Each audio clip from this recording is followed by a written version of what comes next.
Sintayong mengungkapkan satu kekurangan timnas Indonesia menjelang dimulainya turnamen Piala AFF 2022.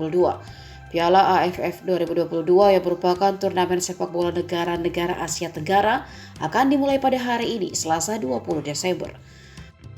Adapun Piala AFF 2022 diikuti oleh 10 tim peserta termasuk timnas Indonesia.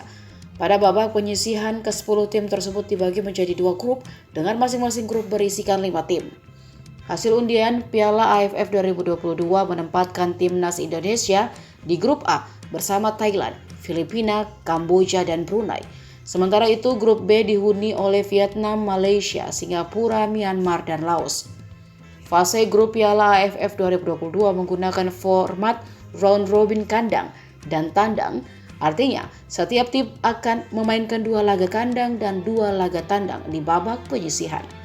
Sintayong selaku pelatih timnas Indonesia telah memilih 23 pemain untuk membela skuad Garuda di Piala AFF 2022. Sebelum memutuskan 23 nama yang akan membela timnas Indonesia, Sintayong telah menggelar pemusatan latihan di Bali selama 3 pekan. Dengan tidak adanya laga uji coba mendekati Piala AFF 2022, Sintayong praktis hanya memanfaatkan gym internal untuk mengukur kekuatan timnya. Menurut Sintayong, ada satu hal yang masih menjadi kekurangan timnas Indonesia, yaitu transisi. Adapun jadwal Piala AFF 2022 untuk hari pertama bakal menyajikan 2 laga dari grup A, yaitu Kamboja melawan Filipina dan Brunei melawan Thailand. Laga Kamboja melawan Filipina akan dilangsungkan di Stadion Monodok Techno Phnom Penh.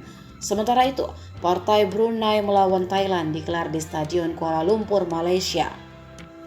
Timnas Indonesia akan memulai kiprah di Piala AFF 2022 dengan memainkan laga kandang kontra Kamboja.